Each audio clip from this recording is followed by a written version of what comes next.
All right, y'all ready? Let's have some fun. Hey. What's up, everyone? Let's get this party started. How are we feeling tonight? Other than cold. I know everyone's cold. Shout out to y'all for not getting the mic tangled in the mic stand. Here we go. This is how it starts. So give it up for y'all for just coming out through this cold. Clap it up, clap it up. Can we also clap it up for Monarch Market and their representatives? They've been so good to us putting this show on, helping make this show happen, and also just highlighting some of the amazing comics that we have in Charlotte and beyond, really. I mean, we got comics here tonight that are touring, and they made time to be here, and with the support of Monarch, they're able to be here. So, real quick, just across the board, who here signed up on the Eventbrite ticket link, just so I can get an idea? All right, so look around. These are the responsible people. Thank you, guys. We appreciate it. And now, if you did not, go ahead and raise your hand. Let's see who we're dealing with. Yeah. I mean, y'all just living in the Wild West. Like, there are no rules. Cheers. Yeah, exactly. Y'all, my college roommate, he made it out tonight, so don't clap. But we're happy that we're no longer living together. I think that's fair to say. I think your wife would agree to that. Yes. Man, Eventbrite, it's a wild thing trying to organize that, but I love looking at the back end of Eventbrite. Right? Now, relax. I'm not talking about that back end. Right?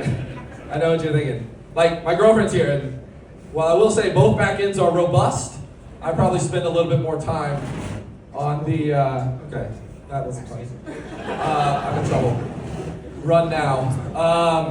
No, I spend time looking at the metrics. I love looking to see who reserves tickets. I love to see the email addresses that tell a lot about a person. I love the social security numbers that you guys provided. That was sweet of y'all. You don't know it yet, but you've all bought some TVs and some Jordans. You'll be getting that credit card statement soon. It might have my name on it, but don't worry about it. I'm trying to think what else. I mean, through the Eventbrite stuff, I know my notes are sitting there. I'm trying to. Now we'll go straight into. Oh yeah, one of the. I don't know if they're here, but one person's email address ended in Netscape.com. If that's you, you probably don't have the strength in your arm to raise your hand. But if you're here, just make a noise. All right, they're probably asleep. I was excited because Netscape.com, for those of you who don't know, that was pretty much when the internet was invented. Yeah. So I figured, like, I got some pickleball jokes coming up later, and I was like, I know they'll hit if there's like a crowd of 80-year-olds here. That would have been very helpful.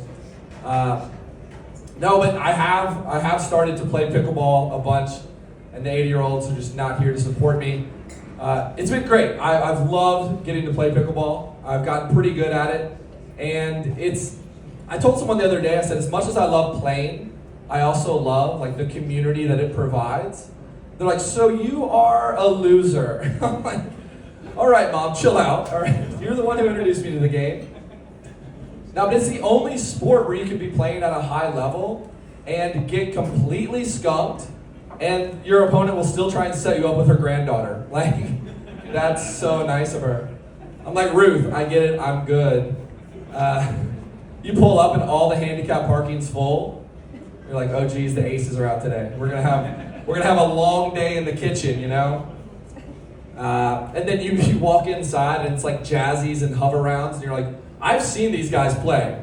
Like, Bill, I know you don't need that, right? No, it's also made me realize another one of my favorite hobbies playing pickleball, and that's watching old people fall. Yeah, oh, it's fun, right? You don't know you're into it until you're into it, though. Like, you see it happen, you're like, oh, I dig this. You see it happen again, you're like, oh, this is great. You know, it's like watching the Titanic. You know it's going down, but the 3 hours of drama is worth the price of admission. Sometimes they go into the net, sometimes they fall over the net, but something breaks and someone dies every time. And that was a little far. What are you gonna do? No, but I'm an equal opportunity, like, watching people faller. Is that a thing? Watching old people fall is fun, but if I watch two finance bros stumble out of a Sycamore Brewing bar and they're walking towards one Lime scooter, My spidey senses are tingling. I'm like, dude, please tell me these dudes are about to go nuts to butts on this one scooter. Because I will stop whatever I'm doing and just watch them totally yard sale. Lose everything. Will I help them? Also, no. I will not. They made that decision, and that is completely on them. Anybody dating in here? Any couples? Don't sound so excited? I guess Christmas did take it out of some people. Congratulations. Married, yeah, whatever. I guess that's cool. You are older than me, so that makes sense. No, it is hard to make it through the holidays. This is my first Christmas in a long time dating someone. I was out of the game for a hot minute, like years, and now this is my first one with a girlfriend, and I didn't realize how much more thoughtful she was than me. I mean, it's crazy. We were not that crazy, evidently. The way she looked at you, bro.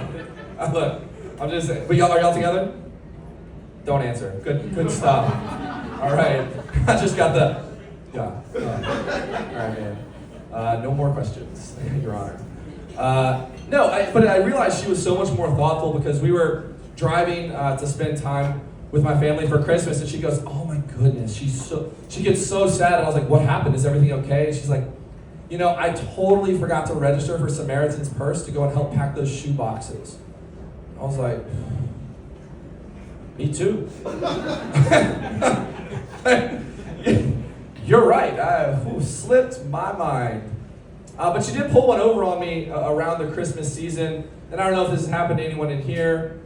She said, "What should our budget be for gifts this year?" I'm like, what? I didn't know I was going to have to answer that. Okay, Jeremy, question. How long have y'all been married? 2 years. What is a fair budget for someone who's buying a gift for their girlfriend that they've dated for 4 months? Put a number on it. Okay, let me clarify. He's unemployed and an aspiring comic. Unemployed, aspiring comic? Mm-hmm. And she's super out of this league. Take that 300 and cut it in like a third. Okay, so $100? Yeah. Okay, that might have been better. I said $50. And just felt like, yeah. Yeah, I'm like, I'll start driving Lyft again. Now, I thought $50 was like a reasonable number. And she agreed to it, so technically she's part of the problem. I'm not looking in this direction right now. But when we were thinking about things that we could buy, I was like, you know what? I'm going to use the full budget, because it did feel like maybe I wasn't, going as far as I could have. So I was like, $50, I'm going to spend every penny of it. So I was like, what is something thoughtful that she'll use and I know she'll enjoy? And I was like, boom, a $50 gas card. Boom, I just won Christmas. Like, I thought so. I'm like, look, a $50 gas card. And she's like, well, what's this? And I was like, I know you put gas in your car.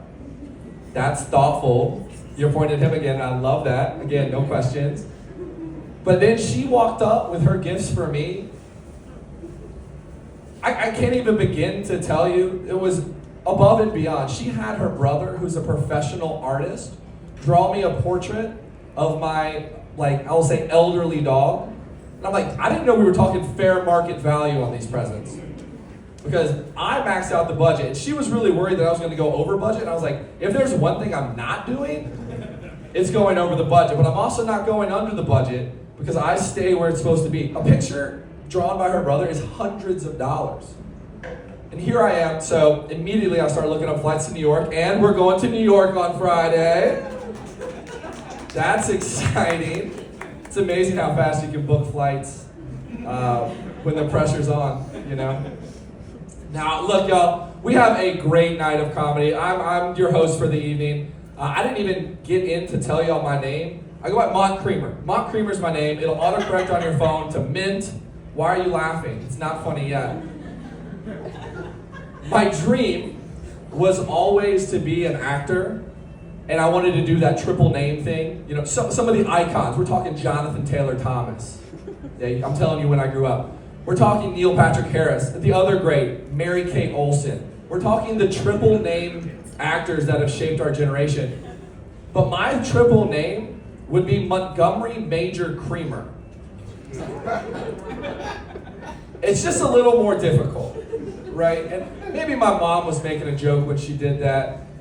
She said, no, it's a power name. And I'm like, I don't know about that.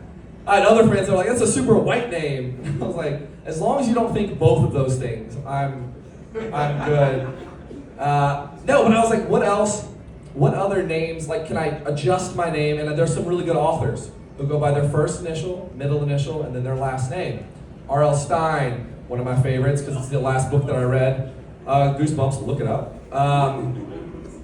And I'm like, look, I'll just go by first initial, middle initial, and then last name. And I don't know if that's clicking. Are there any honor students here who've already figured out what that is? Creamer? Like, I couldn't be how can I be an author when people can't even Google my name? You know what's gonna pop up. Jeremy knows.